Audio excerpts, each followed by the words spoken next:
Cinema hall বন্ধ হওয়ার পেছনে যদি কেউ থাকে তাহলে আমি প্রথমে দোষ দিব সাকিব সহ তারাই দায়ী। আবার এটা যদি আপনি ফেসবুকে দেন তাহলে বোঝা গেল আপনার ইন্টেনশন ভালো না, ষড়যন্ত্র মোকাবেলা করতে হয় সারা পৃথিবীব্যাপী।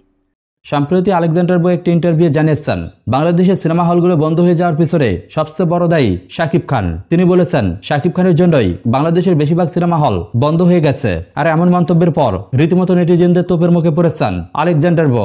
বিভিন্ন নেটিজেনরা বিভিন্নভাবে সিনেমা হল বন্ধের জন্য মনোয়ার হোসেন ডিপজল সহ আলেকজান্ডার বোকেই বেশি দায়ী করছেন এবং সামাজিক যোগাযোগ মাধ্যমে আলেকজান্ডার বো ব্যাপকভাবে ট্রলের শিকার হয়েছেন। যার ধারাবাহিকতায় বাংলাদেশের প্রতিবাদী কণ্ঠস্বর জনপ্রিয় সংসদ সদস্য ব্যারিস্টার আলেকজান্ডার বোর এমন মন্তব্যের তীব্র প্রতিবাদ করেছেন। সম্প্রতি তিনি এই বিষয়ে বেশ কিছু কথা বলেছেন। তিনি জানিয়েছেন বাংলা সিনেমার ধ্বংসের পিছনে আলেকজান্ডার বো ও মনোয়ার হোসেন ডিপজলেরই সবচেয়ে বেশি হাত রয়েছে।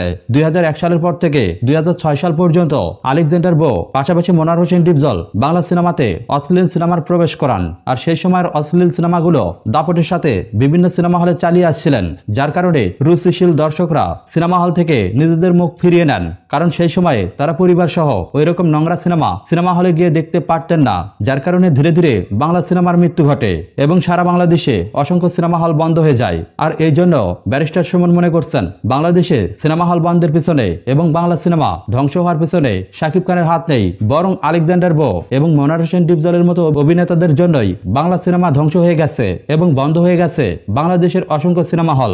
বর্তমানে যে কয়টি সিনেমা হল টিকে রয়েছে তা শুধুমাত্র শাকিব খানের জন্য।